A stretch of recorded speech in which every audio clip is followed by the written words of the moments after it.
Jammji info .net informer, éduquer et divertir dans la paix. yow mi bëgg a jot xibaar yu sell te woo waaye itam bu ànd ak njàngalee ak xel mu dal ak jàmm gaawal gaaw abonné suñu compte YouTube bi nga xam ne moo di Jammji info .net. Alors, qu'est-ce qu'on peut retenir, honorable député? On peut retenir finalement, nous, on a en premier, on a quitté la salle sans attendre le vote. C'est ce qui s'appelle le vote. Donc, il y a eu vote, le vote a été effectué par la majorité des députés du groupe parlementaire Benno Bokk Yakaar. Nous, non inscrits, et nous, députés de Liberté et Démocratie, en bloc, on a quitté avant le vote parce que c'est une mascarade et c'est une levée de l'immunité parlementaire infondée et nous, on ne peut pas accepter de présenter cette assemblée qu'avec tout le respect qu'on doit à cette assemblée nationale, continuer une mascarade. Donc on était venu ici ce matin avec une série de questions. Le compte. On était venu aussi avec la motion préjudicielle. On était venu avec beaucoup de choses, mais c'est pas à la fin on a fini par se limiter tout simplement à deux trucs pour la défense. Et l'honorable député Aïda Mbodj, qui était l'avocate de Sonko, a aussi fait un bon plaidoyer. Sûrement, si ça a été pas fait encore. Sûrement. Je pense que ça a été fait, mais nous, sans nous. Parce que nous, on ne veut pas assister à la levée de l'immunité parlementaire de notre collègue, et dans la pure et totale illégalité. Le rapport lu, il y a des éléments complémentaires d'information. On a le seul rapport qu'on avait jusqu'à présent. Non, rapport bi ñu jébbal rapport commission ad hoc la woon. Donc ci kaw rapport commission ad hoc ñoom rapport rek lañ ñu liiral mais je vais vous dire tout simplement ñun ñoo wax ne xëy na dootuñu fa toogaat parce que gisuñu dara lu jar ñu toogaat fa li ñu amoon pour wax ko muy question préalable muy yeneen ak yeneen yi nga xamante ne moom lañ doon ut ñun wax nañ ko bi ñu paree génn nañ wax leen ni lii mascarade la te nuñ duñ ci ànd. jërëjëf woo leen kenn. Assemblée daal wax nañ ko mooy dégg nañu ko léegi li nga xam moo si nekk rek mooy lu ñu gën a ñaawlu mooy ku ne xam na ne bi ñuy wote bis Sénégal dañoo waxoon ne mbirum mbas mi la ba tax député yëpp mënu woon daje te tey ji daanaka 2000 député ak fanweer day nañ si biir salle bi kon respecté wul li nga xamante ni mooy mesures barrières yi ñun nag ay député yoo xamante ni lépp lu ñuy wax lu nekk dañoo leer rapport bi moo nekk nii lii mooy rapport bi gendarmerie defar lépp loo xam ne gendarmerie waxoon na ko mu nekk ci média bi lii la ñu Assemblée nationale jox ba noppi nag boole ci ay photo yoo xamante ni photo sexe la ay photo yi kon nga xam ne photo Adji Sarr la xam nga ni lii ay photo Adji Sarr moom la ñuy jël mu def ay taati neen ñu wan ñu ko nii ci biir rapport bi xam nga ni lii kon jàpp naa ne li nga xamante ni tey xam nga ni lii jaaruwul photo yi lii la Assemblée nationale joxe ni lii mooy li nga xamante ni mooy Adji Sarr mu def ay taati neen pour ñu war ko wote ñun nag wote wuñu ko fekk wuñu fu ñu koy wote d'accord ci pour ñu dimbalaa nu kiraayam jaay nañu ko doole ñoom masurté wote nañu ko pour di dimbalaa nu kiraay Ousmane Sonko kon li des mooy askan wi nañu xam ni ñi ngi bëgg a violer encore seen li nga xamante ne mooy seen i droit di bëfee li nga xamante ni mooy seen i sañ-sañ kon xeex bi combat la boo xam askan wi ñoo ko moom député yi fi nekk nag yi ma gis nii ay député yoo xamante ni digul Macky Sall ndax ministre bi nee na moom moo jox information ministre Macky Sall mercredi te waxul dëgg Macky Sall mi ngi ko yëg mardi kon bu nee moom moo jox ministre Macky Sall pour information mercredi conseil des ministres le ministre bi wax du dëgg li nga xamante ne moo tamit. Et cette mission-là on pouvait tout simplement la ramener à un seul point, statuer si oui ou non on pouvait et on devait lever l'immunité parlementaire d'un collègue député. Mais comment on peut en une heure ou deux, pour un dossier aussi complexe qui mobilise l'opinion nationale et internationale, demander à des représentants en moins d'une heure de boucler et de bâcler cet important dossier. Nous avons dit non, il nous fallait auditionner d'autres personnes. Nous avons dit non, il nous fallait rencontrer des médecins, des experts et des dispositions du règlement intérieur de l'Assemblée nationale nous autorisaient, lorsque c'était nécessaire, de faire appel à n'importe quelle personne lorsque l'Assemblée juge nécessaire de le faire. Il était possible, selon le règlement intérieur aussi, d'organiser des groupes de travail en y associant des experts pour permettre aux députés de l'Assemblée nationale de prendre leurs décisions. Mais rien de tout cela n'a été respecté. Ça a été une violence inouïe sur la personne d'Ousmane Sonko. La levée a été votée? Je ne sais pas parce que nous sommes sortis. On n'a pas... Vous avez boudé? Oui, non, c'est pas le mot. En fait, on est dégoûté. Dégoûté tout simplement par cette mascarade.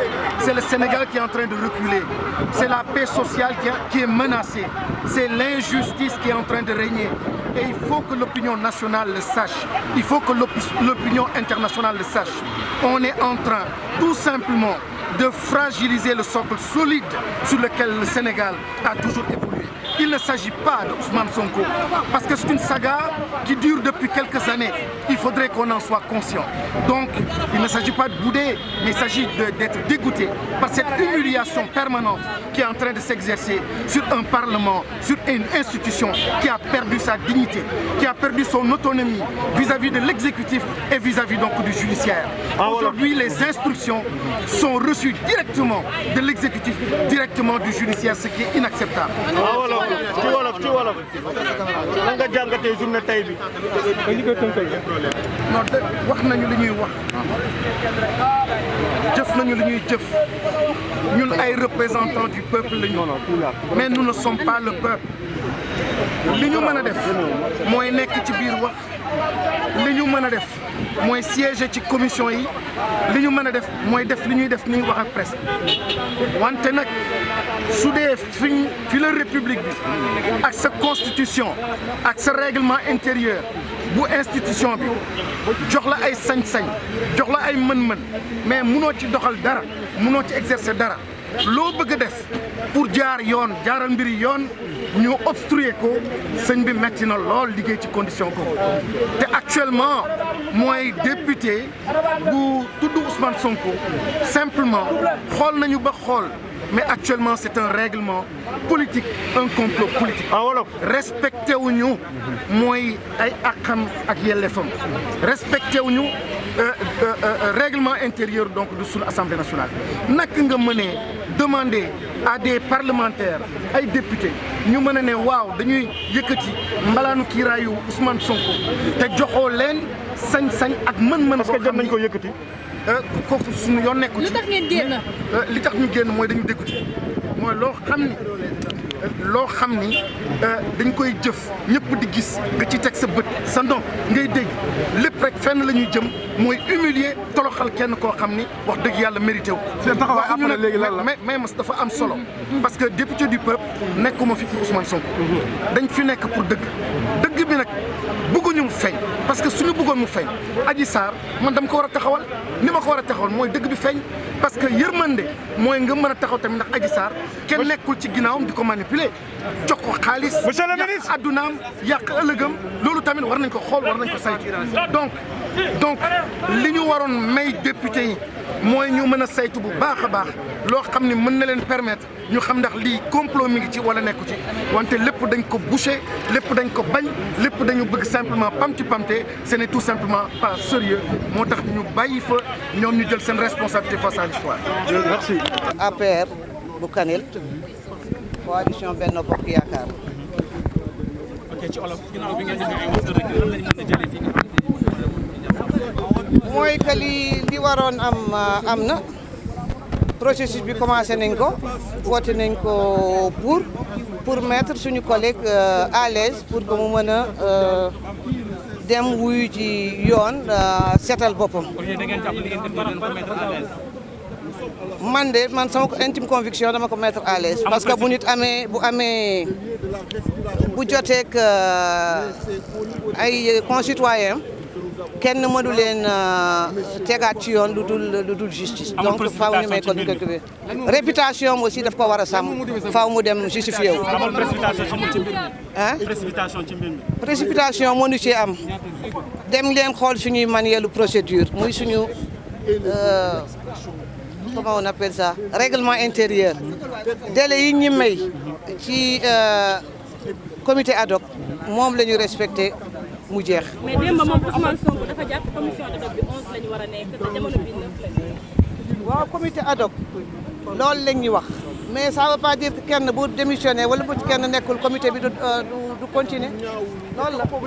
li ma mën a wax ci mbir mi mooy tey bis bu doy waar la bis bu lëndëm la bis bu ñaaw la bu ñu dund ci suñu démocratie gis ngeen débat yi ni mu amee au niveau de l'Assemblée nationale moo tax mën ñu woon sax continuer ni ñu ko bëggee débat yi ndaxte sénégalais yi xam nañu li fi xew yëpp kenn respecté wul ak yelleefu Ousmane Sonko kenn respecté wul règlement intérieur Assemblée nationale. mais loolu day dugg ci projet wu président Macky Sall nga xam leen rek moo ko tax a jóg nu mu fexee ba nasaxal opposition bi mais dama koy fàttali ni gisul bu baax ñan ñooy opposition ndaxte Sénégal presque 17 millions la te 2 millions 500 ñoo voté pour moom boo ci soustrayé boo dindee loolu ci 17 millions yi potentiel bi day doon 14 millions 500 te 14 millions 500 yooyu réponse yi ñuy xaar mooy ñu régler problème économique bi régler problème social régler problème sanitaire bi régler yi nga xam ni moom la ñuy jànkonteel guddi ak bëccëg mais xaaruñu ay tey jii nii ñuy nasaxalee opposition bi ñuy nasaxalee démocratie bi ñuy nasaxalee liberté bi lu mën a ñàkk la ndaxte Sénégal bi mu amee indépendance ak léegi yàgg na jéego yuñ ci jot a def pour suñu démocratie mën consolider wu jéego yu am solo la mais il faut ma fàttali leen que tey assemblée nationale la ñu nekk pour ngeen mën ko fàttaliku ndaxte fii la confrontation idée waroon am fii la débat libre waroon amee fii la ku nekk waroon mën a jaabante nu mu la neexee te dara du la ci fekk mais sunu travaux yooyu ñoo ngi koy def ñu bunkeriser ñu force de l'ordre yi taxaw ñëpp taxaw mu lay fàttali ay pas yi ay nit moso def bi ñuy dem ci dictature loolu ñu war ko rappeler et sonner la mobilisation. La mobilisation ci sénégalais yëpp ku nekk foo mën a ne nga fexe ba def mbir mi sa mbir xam ni tu es menacé parce que démocratie bu menacé woo liberté menacé wu kenn nekkatul ci jàmm na ku nekk jóg def combat bi sa combat donc xeex pour sunu démocratie am jàmm la xeex ba képp ki nga xam ni tey opposition nga nekk nga mën conserver sa dignité et pas que ñu lay exposer ci complot vraiment yu ñàkk fayda yi ci kilifa yi nga xam ni ak monde bi fi mu toll préoccupation au niveau du monde fi ñu toll amoo leneen looy def du xool nooy suivre say opposants di jéem di comploter contre ñoom loolu ñu koy naqarlu di ko ñaawlu di leen fàttali nag que li ma waxoon que dinaa ñëw ci fan yi wax ak sénégalais yi lu ma nar a def la bu suñu borom mayee ñu gudd fan ak wér te bu boobaa daa ngeen xam bu baax a baax. Diagne, député à l'Assemblée nationale, député du Benno Bokk Yaakaar. Finalement, vous avez voté la levée de l'immunité parlementaire du député Ousmane Sonko. Quelles étaient les preuves convaincantes qui vous ont poussé à voter oui? Mais ce sont les preuves que notre justice nous a transmises par le canal du ministre de la Justice et au président de l'Assemblée nationale. Et nous avons confiance en notre justice. Ce que nous devons faire, c'est lever l'immunité parlementaire pour que notre collègue Ousmane Sonko puisse dire la vérité. Est-ce que les procédures ont été respectées? Oui, les procédures ont été respectées, oui. Au-delà des procédures, au-delà de tout ça, est-ce que la lecture des recommandations de la commission ad hoc vous a convaincu? Oui, la lecture de la commission ad hoc nous a convaincu. Mais ce que j'aimerais tout simplement dire, et c'est seulement ça que je vais dire, c'est qu'au Sénégal, il y a 16 millions de procureurs au Sénégal. Nous ne sommes pas en train de juger le député Ousmane Sonko, c'est notre collègue. Nous avons tout simplement levé l'immunité parlementaire de notre collègue pour qu'il puisse faire face à la justice et se défendre. Nous compatissons avec notre collègue. Parce que tout ce qui arrive aujourd'hui à notre collègue Ousmane Sonko peut nous arriver à nous-mêmes. Mais ce que je peux vous dire, c'est qu'un député ne doit pas user de son immunité pour faire des choses.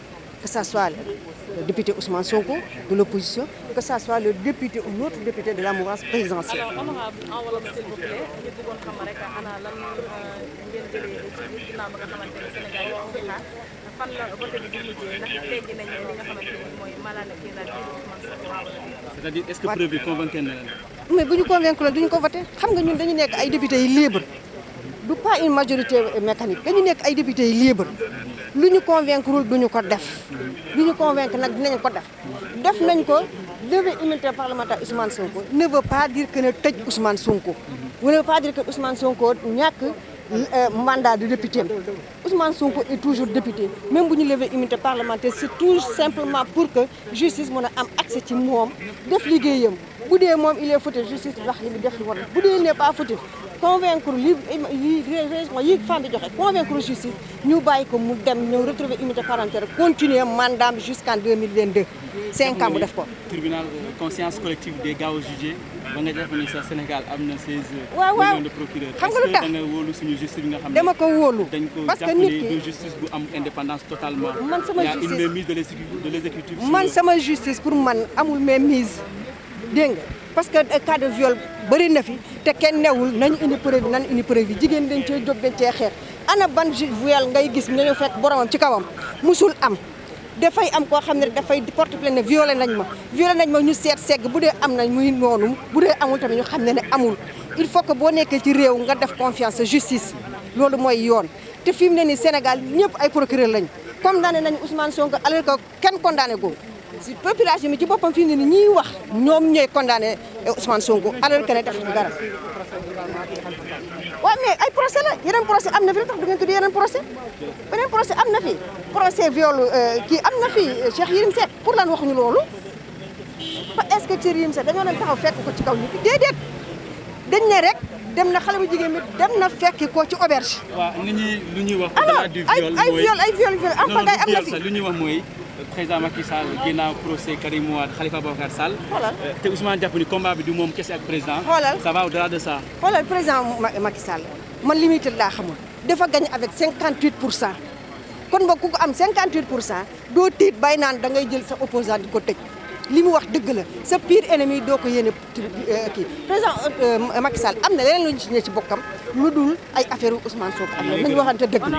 vraiment mosuñu gis lu mel ay nit ñoo xamante ne li ñu def dara du tege ci dëgg ay nit ñoo xamante ne doole la ñuy doxee li am tey nun dañu génn dem parce que la fa am ay tappale kese moo fa am. indi wuñu lenn lu leer indi wuñu lenn loo xam ne convaincre na kenn ndax ñoom ñee tey ña fa nekk ay jullit boo leen waxoon ne leen waat leen lii ñoom duñu ko waat comme nag ñoom duñu ko waat ci amuñu benn document teguñu ko fenn lu may jël seen doole bëgg koo teg ci kaw Ousmane Sonko loolu ñun opposition bi duñu ci ànd tey duñu ci ànd ëllëg jóg naa jël kàddu défendre li nu war a def yëpp def nañu waaye li nu gis mooy benn majorité mécanique boo xam ne Macky Sall bu leen waxoon dagg leen seen i baat tax ñu dagg seen i baat parce que jéemu ñoo xam lu nekk ci dossier. gis nañu ci biir léegi nañ ko wala léegi ñu ko. waaw parce que groupe opposition bëriwuñu waaye nag ay nit ñu am fula lañ ñoo xamante ne nii din war a taxaw buñ fa waree taxaw danañ taxaw ba mat sëkk boo wan leen ne leen bu ngeen amee majorité mécanique yi lii danañ taxaw wane Sénégalais yi ne mbir mi jaarul ci yoon jaarul ci dëgg dañoo ëpp doole Ousmane Sonko bëgg a jël seen doole bu ko teg ci kaw te loolu duñ si ànd wasalaamaaleykum. Jàmm ji info point net informer, éduquer et divertir dans la paix. yow muy bëgg a jot xibaar yu sell te woo waaye itam bu ànd ak njàngalee ak xel mu dal ak jàmm gaawal gaaw abonné suñu compte YouTube bii nga xam ne moo di Jàmm ji info point net.